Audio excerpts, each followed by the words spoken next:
If people, alright, okay, there's just things, when someone gives you unsolicited advice. Like, people literally expect, okay, like, basically, this is all these things about, like, trust or, like, letting go, right? And I'm like, that is what I do all the time. That's not what I struggle with. When someone tells you what you struggle with, and you're just like, yes, I have a problem, but that's not my problem. And they go, oh, here's advice for me. Like, oh, no, I need advice, but just, like, not on that. You're getting my problems mixed up. Or, like, I don't know, someone will, like, give you advice on something. Mate, you're giving me just advice on the wrong thing. Alright, but the irony, though, they always think you're being like, oh, I don't have an issue. I'm like, oh, no, I'm not doing the whole, oh, I'm fine. No, I have an issue. It's just like, you've picked the wrong one, that's all. You think I'm struggling with doubt, but I'm actually struggling with, like, arrogance, let's say. Or they think you're struggling with arrogance, but you're actually struggling with doubt. Anyway. Okay, so what's happening with me is that I keep being accused of, not being able to let things go, or not being able to, what was the other one? Trust. I'm like, that's literally what I have to do all the time, is to be in a constant state of trust and letting go of things. It's literally what I'm, like, stuck in. It's almost like the more I let go of the irony is that things come back. I want to make this very clear. When it comes to, like, so for instance, the act of, okay, let me say it without saying it, because otherwise then it sounds too dramatic. So, okay, let me say it. Let's say you let go, to wake up, to go to sleep is to let go of everything you can do. Just to go to bed. Obviously, the irony is that you do that every day, but that is what letting go is. Even the act of, choosing something is to let go of every other option. To choose what to eat is to let go of every other thing you could have eaten. So, as you can tell, this starts to become a metaphor for many things. It starts becoming a focus is an act of letting go of every other thing you could be doing. So, like, to choose to do one thing is to let go of every other option. Let's say you got 5 options. You have to let go of every single other one. Let's say you pick this one, or let's say you pick this one or this one. Either way, whatever one you pick involves letting go of all the others. So you pick this one, then it lets go of all of these. Or this one, then it lets go of all of these. So, like, just being alive, through that focus of you can only kind of pick one thing at a time, that alone is letting go. Or even going to sleep at night, that is letting go of the day. And that's a big deal because of how intense a day can be, and then you have to let go of it by going to sleep. It's almost like, can I just stay up forever? If it's a good day, I guess. So people telling me that I can't let go of stuff, I'm like, that's the opposite. I've got the opposite problem. Like, it's like if someone calls you, yeah, like, you need to be, like, letting go of things. I've got the opposite issue. I actually need to kind of tell myself to do things. Like, for instance, like someone saying you, struggle with loyalty. Like, oh no, I struggle with disloyalty. Oh my god, sorry, that sounded so fucking literal. See, that was an example of taking things literally. Did you hear that? Oh, you struggle with loyalty? No, I struggle with disloyalty. That's what that means, kind of. Anyway, sorry, that's an example of someone being autistic. Lol. Anyway, let me give you an example, though, of what I mean. Yeah, let's say someone, like, struggles with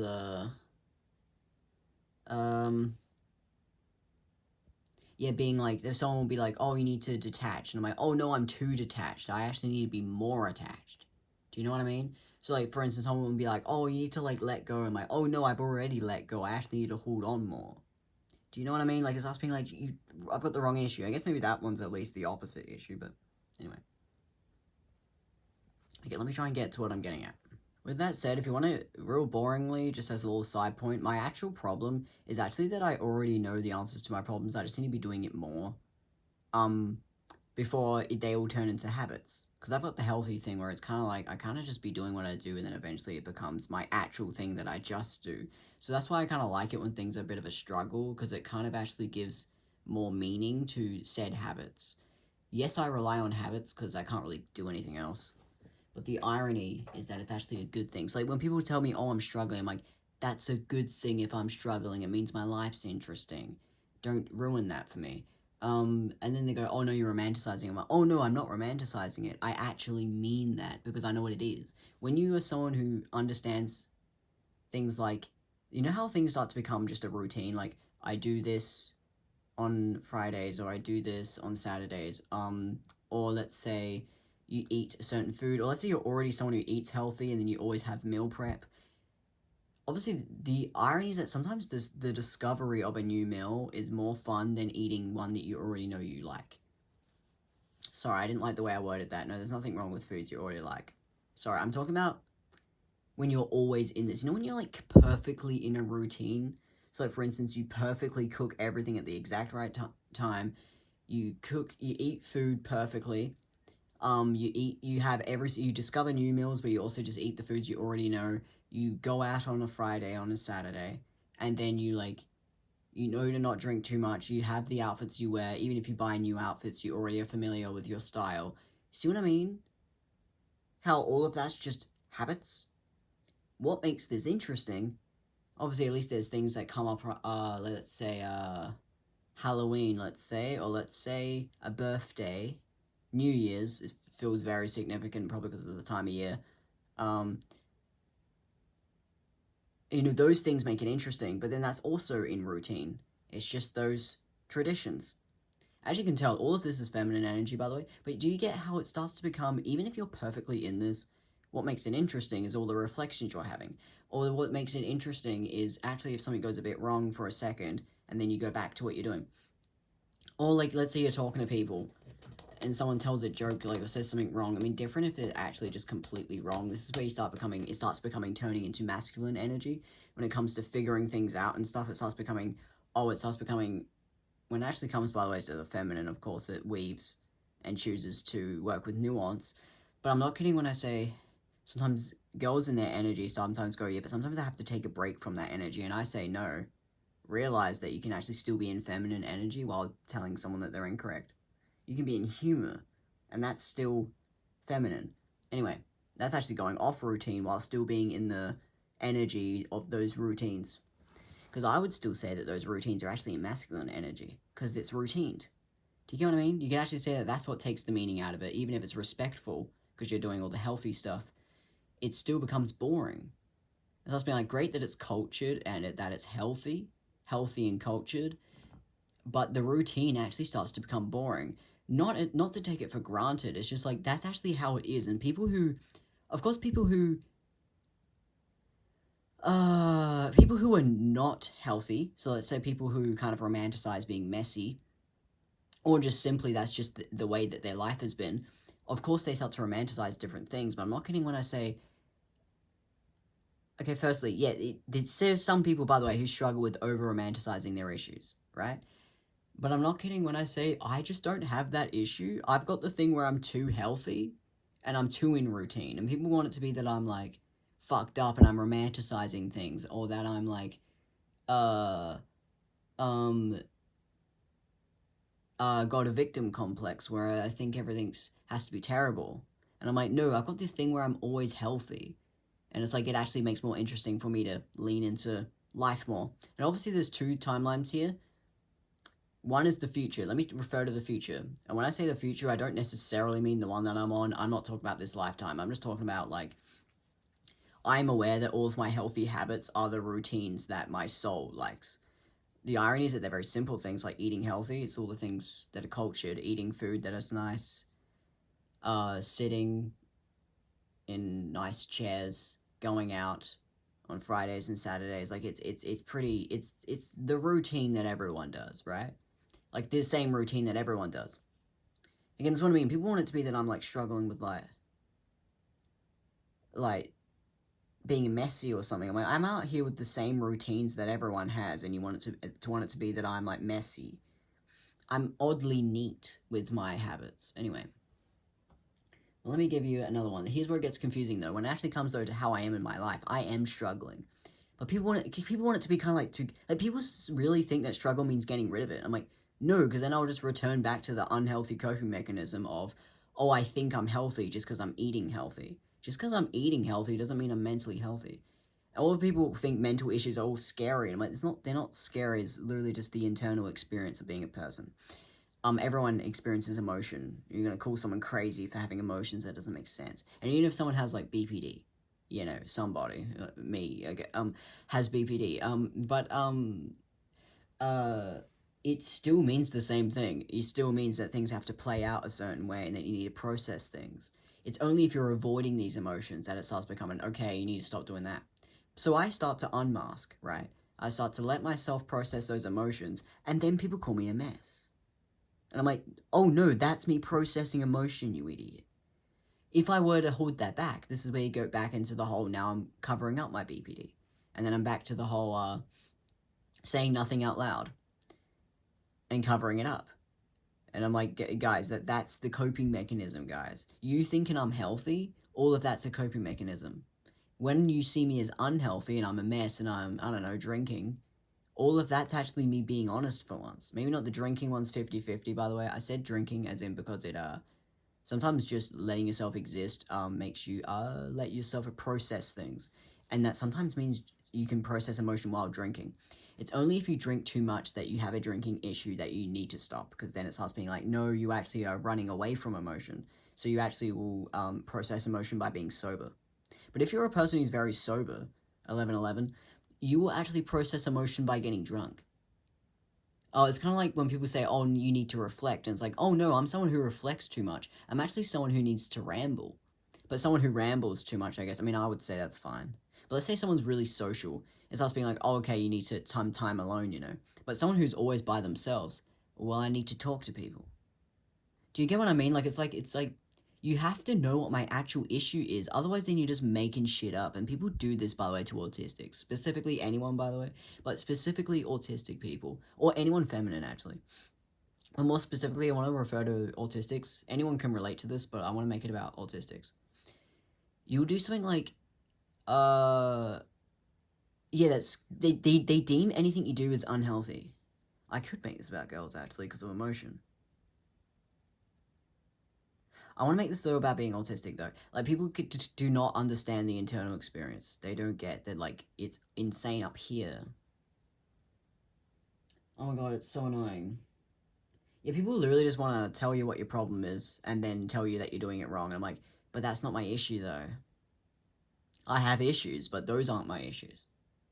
And then they want it to be that I'm in denial. I'm like, oh no, I mean as in no, as in you've gotten the wrong issue. I'm not saying I don't have issues. I'm saying that you've gotten the wrong issue. I have an issue, just not that one. But they want it to be that I'm like in denial. And I'm like, well then now, that's what I mean. Another thing, now you want it to be that I'm in denial so that you can tell me to stop being in denial. But I'm like, but I'm not in denial though. That doesn't make any sense. It has to be the actual issue I actually have. And the issue that I actually have is a lot of times just autistic things, I don't know. Or, more specifically, it's just, no, it's because I got CPTSD and I'm literally having to face all of my emotions constantly. And I'm in stress, and I have to process emotion, but obviously as soon as I process emotion, people call me a mess. So I have to do it where no one can hear me. But then I'm always in a state of processing all of my emotions where no one can hear me. And I'm like, well, you want to call me crazy for being by myself? I'm like, yeah, but I have to be by myself because no one takes my emotions seriously. Or they just genuinely find it distressing. I mean, if it's a stranger, you're gonna find it distressing. So that's why, like, I'm gonna do it somewhere so that no strangers can hear me. Do you get what I mean? Anyway, do you get what I mean? Like, people literally tell me what my problem is, and I'm like, but that's not my issue. It's annoying. Anyway, but let me try and give you another reflection. Like, even people would tell me that I'm like over romanticizing things or that I'm childish. I'm like, oh no, I've got the opposite issue. I can't romanticize things, also known as I'm empty, and I actually have to choose to romanticize things or just to do the right thing, by the way. I don't romanticize my issues, I romanticize the process. Sorry, I don't romanticize my issues, I romanticize the process. So, but if I don't romanticize it enough, though, I end up empty. And then people go, oh, you're romanticizing your issues because you're not doing anything about them. And I'm like, oh no, I'm not romanticizing my issues or the process. I've been doing nothing because I'm completely empty because I have chronic depression. And see what I mean? See how that's another, you don't actually know what my issue is? They want it to be that, like, oh, I'm struggling with over-romanticizing being a mess. And I'm like, oh, no, I'm not enough of a mess because I'm always being healthy, and it's also because I'm empty. So, I have to romanticize the process, not the actual issue, but the process.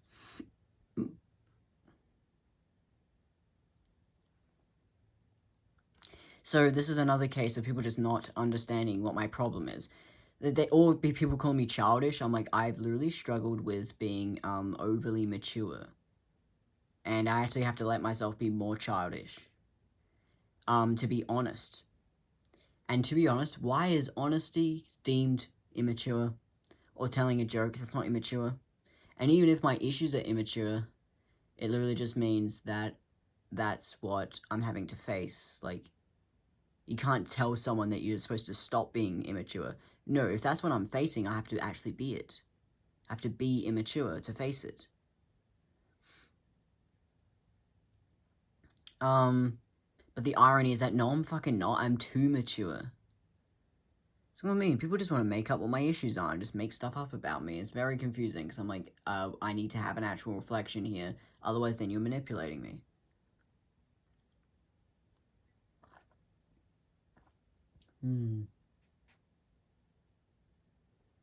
Tea does taste pretty good.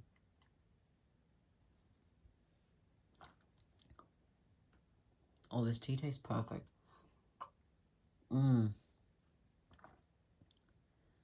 Anyway. So yeah, I guess maybe I'm talking about gaslighting. Oh, why did I have to go straight to that? Sorry. Maybe I'm just talking about misconceptions and like how much I've dealt with misconceptions. It's like a karmic cycle that I've tried to get myself out of, and I've ended up back in it just as bad. I almost feel triggered to being younger, but in a very different way because it has a different context. When you're younger, you can kind of have misconceptions because there's an openness to you being young. When you're older, it starts becoming people actually want to fucking paint you a certain way. And it starts being like you other the irony is that I can just do things the right thing about it. But that's what I mean though. I do the right thing about it, but then people want to tell me that I have a different issue than what I actually have, and I'm like, oh my god, you guys just want to completely make me out to be someone I'm not. Obviously, spiritually, I get to be like, well, no, actually, I can make people see me for who I am. And that's the fun of it. The misconceptions are the fun of it. So me being like, oh, there's so many misconceptions, it's like, that's the point. That you're supposed to prove people wrong. If people were right, well, then you'll be stuck in that same routine of, even if it serves a purpose, it doesn't actually, you're not living. Even if you're just eating food and being healthy, that's not living. Good that you can be that cultured, but like you're supposed to be kind of living. It's literally seen as like a religious path to literally only enjoy the little things. I know feminine energy, that applies to everyone, but either way though, even people in feminine energy want to create things and make things and do art because there needs to be something more than just the routine. Just the routine, even if the routine is perfect. Like, you're in the energy, you're eating food, you're laughing. I mean, I would still say it's the conversations. That's what I mean. Even then, it's like, well, there you go. The conversations are interesting then. Do you get what I mean? There always has to be something interesting, whether it's the people talking, or whether it's a joke or a realization, or you doing some sort of reflecting. Even if you're cooking, it's the reflecting that's happening in your mind. And then maybe you're making something, or maybe you're buying something, and maybe there's a event coming up, and then preparing for the event, like getting the outfit ready. And let's say it's a birthday or Halloween, then you have to get the outfit ready and get dressed up as well, and get things ready. See how it's, and also see how it's every single thing around the routine that kind of makes it interesting. The irony, of course, is that people who struggle with routine, it starts being like, well, now you get to do it deliberately and get fulfillment through the discovery of reflecting while eating food to get yourself out of being messy. But this only happens if you're in this, and if you actually get to be in the thing. I want to talk about this. I think a lot of people watching will have this. The both, where you get to be in that routine, but you also get to be a mess. It's like about you walking out of that routine, but also returning to it. Some people don't, I guess, have a routine they return to, but even then, they still have something they return to. Everyone has something they return to. And if you've got more things to return to, I mean, that's great, but I'm not kidding when I say you're still leaving, though. Even if you're really healthy, you still have to leave that to go somewhere. You're not gonna just be in a routine or healthy, eating the right foods. It's still, like, even if you were eating all the right foods, it would still be about the discovery of what you find when you're cooking, or like when you cook the wrong thing, but then you learn something from it. It's in those mistakes. I guess maybe people who make heaps of mistakes start going, okay, well, I've made too many mistakes now. Now I'm scared and I'm distrusting it. But that's what I mean. It's only through making too many mistakes, too much of a mess, too much off routine, that you start to lose grip on the reference, because you need a reference. So, like, let's say you're too messy, there will be no reference point. The irony is that I say they just get cooler reference points. They might get reference points from music, lyrics, or just from jokes and humor that people are saying. Humor does this, but it goes so far off. Humor is so messy that it has the reflections, but it still has the reflections of people who know what they're talking about. So there has to be seriousness in order for the humor to have a reference. This obviously happens subconsciously. You don't have to do it deliberately. It's only maybe some people who have to do it deliberately. That's what I mean. As a society, all together. Again, the person who's a mess gets seen as very separate. Like, oh, they're messy, they drink a lot. Different, I guess, if they're, like, a bad person. But if they're just, like, funny, or even if they're a bad person, oh, again, this is a confusing one. I guess maybe it applies to them as well. Oh, fucking... It does apply to mess. Okay, so if someone's a bit of a mess, right? What if I were to tell... People look at them as very separate to the person who's serious. But what if I were to tell you they're connected? Because we're all connected. Not connected, but all referencing each other. Like, literally, the person who gets to be serious gets to obviously be serious and correct. But it's those reflections that make the funny person funnier. The only time this doesn't happen is when someone goes, hey, you're ruining this joke by explaining it. And it starts being like, well... So we get, like, someone who goes, like, doesn't like how sexism changes the meaning. And I'm like, well, guess what? The meaning's kind of supposed to change, because guess what? The humor started to not have a reference point. And it literally lost its meaning. And they go, yeah, but I want it to mean that in order for it to be funny. And it's like, well, guess what? I say, maybe that's a really confusing subject and I can't sum it up this quickly.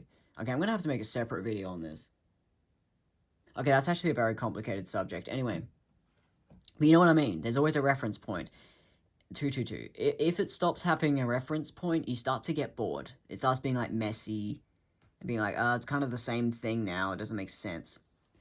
So a lot of people are in this, and that's great, by the way. People who are messy, you have to kind of remind them about routine and eating healthy. But I'm not kidding when I say, but if you're someone, though, who has the opposite problem, you're someone who eats healthy, you're already someone who's, like, healthier, even in feminine energy, it starts being like, you actually have the opposite problem. You need to be more of a mess. And people just, like, typecast what issue you have. They go, oh, you need to eat healthy. Like, I'm already eating healthy and doing all the good stuff. You guys want it to be so bad that I'm a mess. And then I'm like, I don't know things, and then I'm immature, and I'm like, oh no, I've got the thing where I'm always aware, and I always know, and I'm too mature. I need to be more immature, and have more fun, and say things that are wrong and incorrect. Like, if I tell a joke that makes no sense, I prefer that, over me trying to be all, like, healthy and say the right thing and being noble. I mean, it's great that I can be noble, but I'm not kidding when I say it only makes sense in context. Like, even this video is only entertaining because I've got a bit of a story to tell here. Like, it's... Like, and I also, by the way, I really want y'all to see this, like, random change of subject. I really want y'all to see what I'm seeing. I think this whole time in this video, if you can see it, you probably already can see it, but, like, do you get what I mean when I say that life literally happens because of the breaking of routine? I mean this visually. I keep having these visuals of, like, culture, the routine of culture, even of the week, of the days, every 7 days, the week, you know. I know the moon, yeah, this is definitely zodiac and stuff. It's, you know how there's a routine because it's on a loop? Obviously, it keeps changing, but that routine is still a routine. To be off this routine is actually poetic. But people too busy calling people immature to realize that, no, they got all the good stuff. You're jealous. Put it simply, that means you're jealous. Anyway, back to what I was saying, though. Like, can you picture it? Like, all the routines, being in culture, being in the moon, being connected to all the zodiacs, the routine of that, good that it changes, But I'm not kidding when I say to be completely in this all the time is like denying what it's like. Humans are kind of supposed to be messy. We have a tunnel vision on our focus. We can only focus on one thing at a time. So, if you're just in a constant state of reflection, it's like, that's great, but guess what? Your reflections only really matter. Okay, this is real harsh, by the way. This is like a bit of a hot take. Your reflections only really matter to your own life when it comes to you on a personal level. I mean, it's great to be smart and it's great to be intellectual, but I'm not kidding when I say your reflections relate to you as a person. So, meaning, when it actually comes to the knowledge is always out there.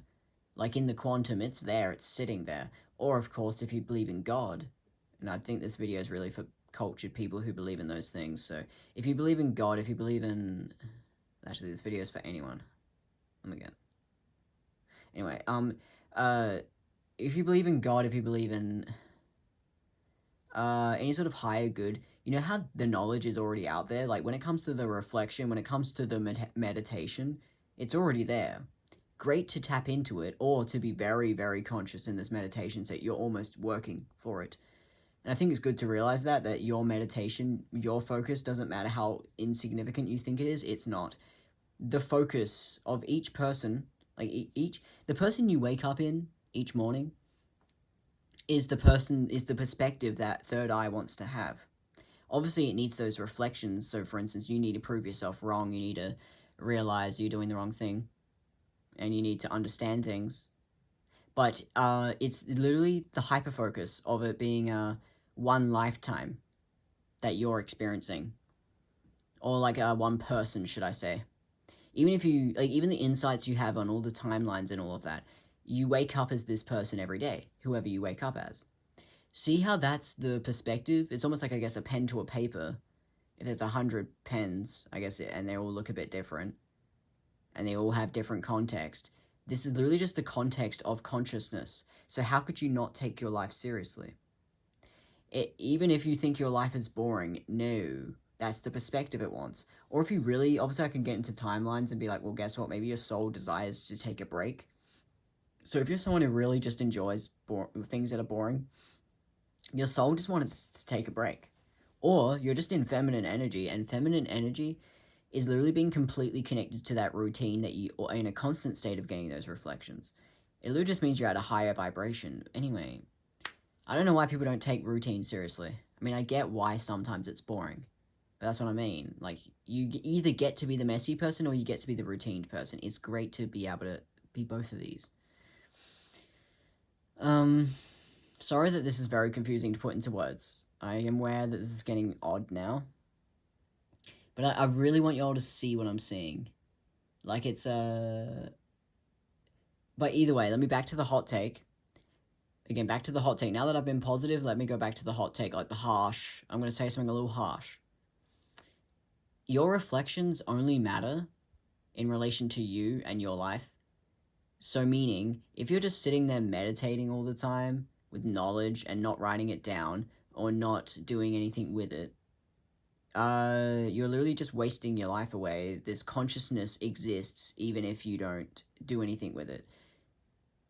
So there's no point in you doing nothing about it. You either should write it down and then you will learn something from it. But if you don't, then you're better off actually just not even reflecting and not even doing that, because you don't need to. How do I describe this? Because, I mean, think about it. If the knowledge is already out there, it's only important if you write it down. It's only important if you say it to someone to cause a reflection in someone, or to cause a reflection in yourself, or to film it and post it. If you're just meditating all the time and doing nothing, which is what I'm struggling with, I'm like not doing enough. Good that I can, it's kind of a coping mechanism because I'm separate from everything. And I'm just thinking in my head. It's great that I can be in the meditation, but at this point my meditations are just becoming about me. They're not really about anyone else anymore, other than maybe people I know. Is becoming very closed in. Like, it's starting to be just me and my life, and it's starting to become, I don't need these reflections, I need to be doing things. People want it to be that I'm not realizing things, and I'm like, oh no, I'm doing that too much. I've got the opposite problem again. They're doing that thing again when they tell me what my issue is, and they don't know what it is, and I'm like, no, I've got the opposite problem. I get to be a mess. I've got the thing where I have to get off routine. The irony is that I keep returning back to my routine, by the way. I'm very in my routine, you know. But the irony is my routine is completely changing, and the term I want to make very clear right now is breathing. If you know what that is, do you know what that is when something kind of like is changing? So it kind of goes like this, and then it changes, and then it changes, and then it changes. Do you get what I'm talking about? That's like what consciousness does. It just moves. It's still doing the same thing, but it moves. If you resonate with slinkies, see how it's a loop, but it keeps changing? So like it's still getting where it's going, but you have to be in loops. That's literally just what we're all doing. It's literally the only way to exist. Good for people who go, I just want to do this. And it's like, I get that you probably just want to have lots of fun, but this is where you get crash outs. Like, I just want to, and it's like, you're better off just being in this. Unless you really want to crash out, I mean, but I'm not kidding when I say, you know, when you start getting sick of it, it's like, well, now it's about the fact that you're getting sick of it. Anyway, but the irony is that as soon as you get sick of it, well, you'll go back to crashing out again, so you're in luck. You can be a mess later on. Anyway. Not that that's even a good thing, but you know what I mean.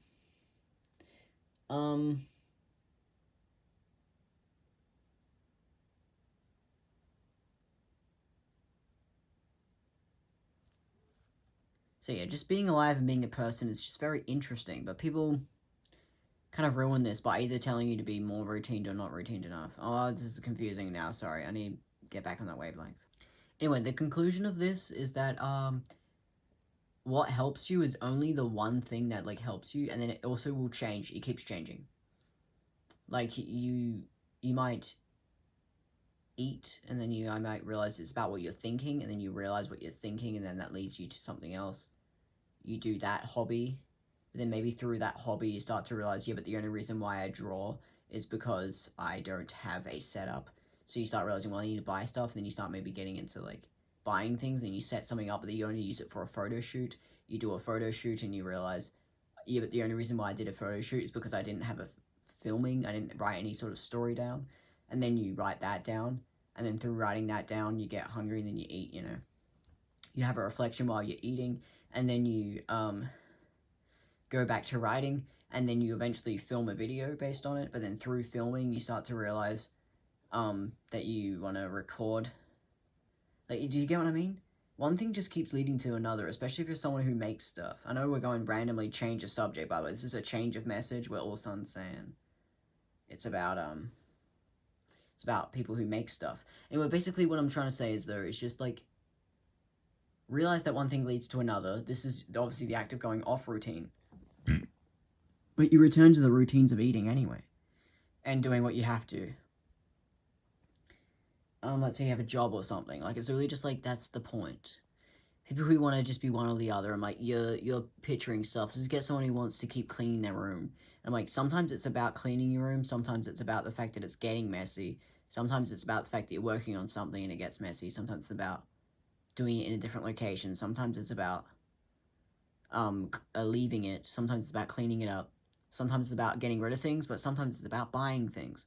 People with OCD, 333, people with OCD struggle with this. They'll be like, they always want to get rid of things. I'm like, no, sometimes you need to buy things. Or they're always cleaning, putting things away. I'm like, sometimes you need to let things get messy. And this is, yeah, dissociation, by the way. A complete dissociation. If you are not grounded, like, you need to be feeling things. You need to be grounded. If you're not grounded, you'll be someone who, yeah, over cleans and stuff. It doesn't make sense. You're trying to get satisfaction from something that you're not going to get satisfaction from. It has to be about the fact. It literally has to be. Anyway,